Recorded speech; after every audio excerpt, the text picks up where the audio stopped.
僕の中ではお守りみたいなもんなので、これがあることによってこうポジティブになることの方が僕は多いですね。だから入れなきゃよかったって思ったことが一回もない。自分の体に入れてから。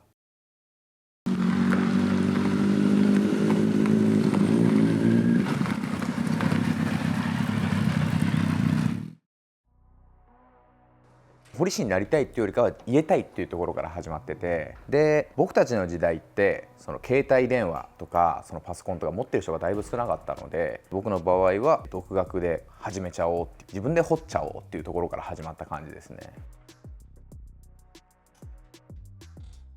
弟子入りはしてないですね。もう完全独学でやり始めてます。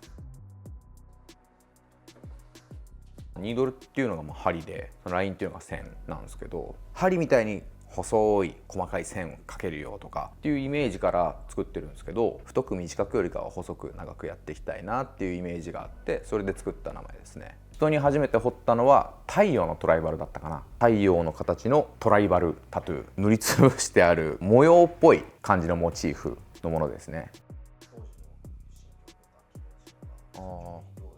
やっぱすごい緊張したし、絶対失敗できないっていう部分で緊張と不安と、あと興奮、自分の作品を残せるっていう興奮が入り混ざって何とも言えない心境だったかなと思うけど、いまだにやっぱその針入れる前はちょっと緊張するし、でもそれがいい緊張感で俺は好きですね。自分のスタイルとしては和彫りと洋彫りってやっぱ大体この2つに分けられると思うんですけど、その両方のいいところっていうか、こう掛け合わせたミックスしたものが自分のスタイルかなとは思っていて、お互いのいいとこ取りできれば一番いい作品になるのかなって勝手に思ってて、ミックスが自分のスタイルかなとは思います。ファッションと一緒で流行り廃りって結構聞くんだけど、でもやっぱりその好きなものを入れるものが多分タトゥーだと思うんで、今流行りとかって言ったら、トラディショナル系、アメリカントラディショナルっていう昔からのオールドスクールっぽいタトゥーだったり、そこがちょっと進化したネオトラって言われるものだったり、いろんなジャンルがタトゥーで言えばねあると思うんですけど、あとはやっぱり和彫りは未だに人気だし、がっつり和彫りまでいかないジャパニーズ系タトゥーみたいな和柄って言われるものも流行ってるのかなと思うんですね。最近の若い人は結構和彫りが多くなってきた気もしますね。変なこだわりが結構強いので、例えばこのスニーカーの柄を入れるとしたらこのステッチの一つ一つまで入れたいなみたいな、そういうこだわりが結構あるんで、和彫りで言ったらとにかく勢いのある線を描きたいし、洋彫りで言ったら細かいラインを出したいっていうのがこだわりですかね。そのまんま通りに彫るっていうことももちろんやると思うんだけど、自分の中では持ち込みのデザイン、お客様がこういうのを入れたいって持ってきたデザインって全部一回自分で書き直すんですよ。そうしないとそれって誰かが書いたものだし、誰かの体に入ってるものだし、どっかで偶然あってそれ俺と同じじゃないってなるよりかは、全部オリジナルで、ベースって大体みんな決まってるんで、そこの中にもオリジナリティを出した方が満足できる作品になるのかなと思ってますね。あれは、モチーフで言ったら僕が年末に保護した犬がいて、それをモチーフにちょっとうちの T シャツで作りたいなとか、携帯のカバーにしたいなとかっていうので作ってて、それを彼に見せたらさ、すごいそのデザインいいですね、ぜひ彫りたいですってなったんで、本来自分の体に入れたかったんですけど先越された感じですね。映画だったり漫画だったり音楽だったり、やっぱいろんなものをこう自分の目で見て聞いて発想できるっていうか、基本的にはそのお客さんが持ってきたデザインに対して自分がもっとこうしたいとか、こうだったらかっこいいんじゃないかっていうのを自分なりに考えてデザインしてるものなので、そこはやっぱ絵を見たインスピレーション、あとお客さんとの会話した中でその人の好きなものだったり好きな感じのニュアンスを取り入れるようにはしてますね。最近で言うと、ストリートシーンだったりとか、アーティストの方も、海外のアーティストの方もそうだし、すごい入れてる方が多いので、海外の憧れからみんなこのファッションタトゥーっていうのが流行ってるんじゃないのかなと思いますね。自分の自己表現の一つにもなるし、僕からすると悪いものではなくて一個のアートだし、お守り感覚というか、自分のルールとか自分の思ったものを体に残してるわけなんで、そうですね、そういう部分でファッションタトゥーって言われるものっていうのはみんな大体そういう人が多いのかなと思いますね。でここがベッドで、ここで彫る感じになってますね。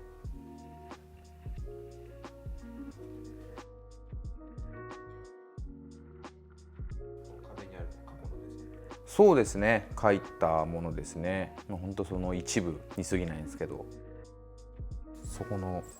小渕首相とか最後の生まれでつってそれを入れて、シンガーの子だったんですけど、でこれ自体が二重彫りって言って、手のとこにタトゥーが入ってたり首にタトゥーが入ってたりしてて、でこれを逆さまにすると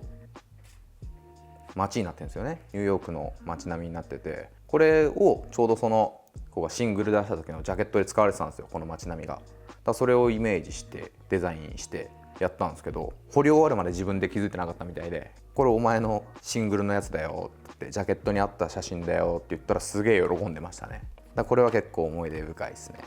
こっち側の見ざる言わざる聞かざるとかも結構思い出深いですね。ちょうど今日彫った彼のファーストタトゥーかな、あれが。いや、もともとその見ざる言わざる聞かざるを入れたいって持ってきてもらったデザインがあんまり僕の好みじゃなかったので、カウンセリングというか少し話して彼の好きそうなそのストリートカルチャーっぽいものを入れたデザインにしてみましたね。全部オリジナルで描いてるやつが多いんで、これとかはうちのその看板になるニードルラインタトゥースタジオっていう、これとかも自分が前乗ってたバイクをモチーフにして描いてて、これベースになったのが、こっちのやつもちょっとシンプソンズっぽく書いてあるやつ、これは自分と自分の息子をモチーフにしてその時に乗ってたバイクをちょっとイラスト化したものなんですけど、なんか仕事中もなんか息子が見てるみたいな感じでちょっとここに飾っとこうかなと思って書いたやつですね。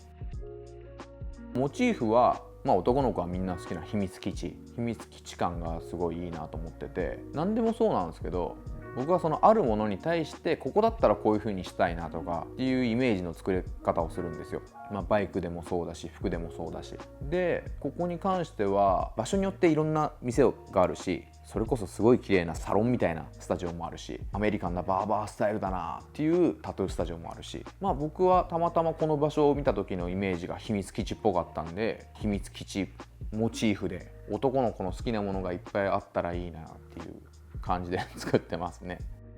僕が乗ってるバイクですね、これヤマハの XJR1200 っていうバイクで、原型はもうほぼほぼないのかなと思うんですけど、ノーマルの状態で買ってきて、そこから自分なりにちょっとカスタムした感じですね。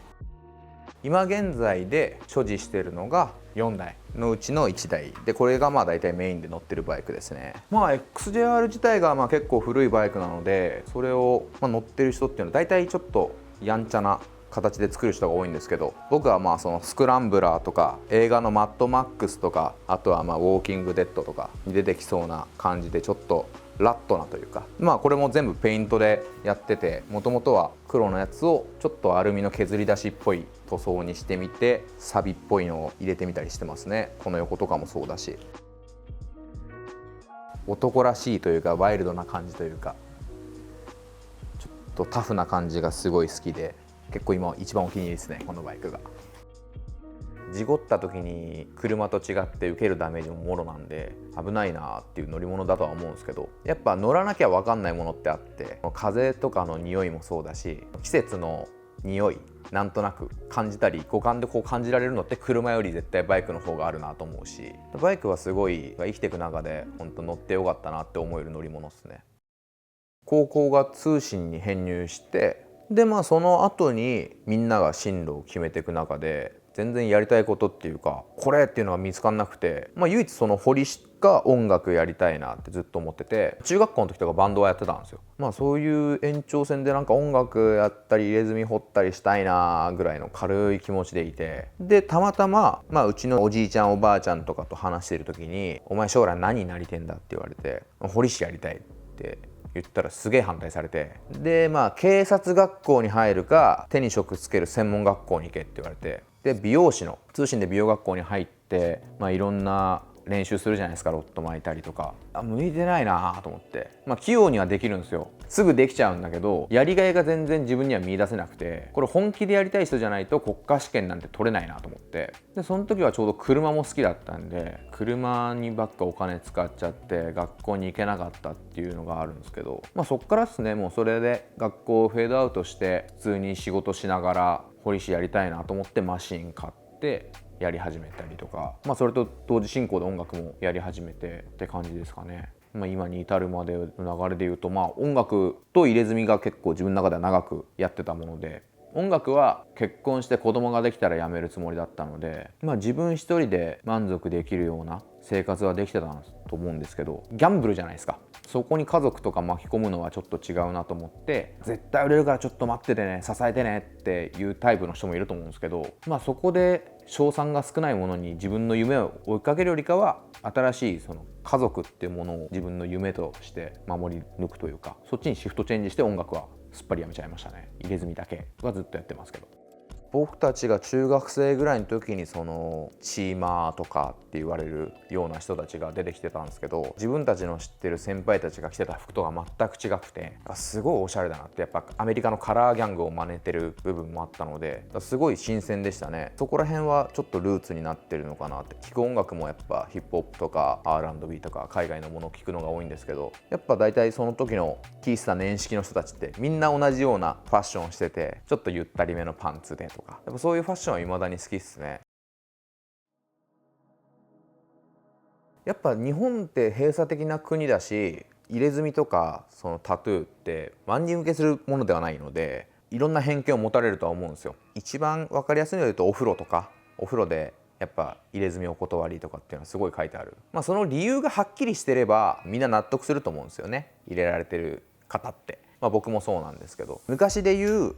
例えばインクが悪いから肝炎になっちゃうとか、 B 型肝炎持ってる人がいて、その人が例えば怪我をしていて他のお客さんに血液感染しちゃうとかっていう理由があります。それがあるから入れませんよって言われるんだったら、納得だなって思うんですよ。じゃなくて、今って大体貼ってあるステッカーもそうだし、暴力団関係者お断りみたいな、やっぱそういうちょっとアウトローなイメージの方が強いっていうか先行しちゃってると思うんで、その絵の暴力というか、それで入っちゃダメっていうのは、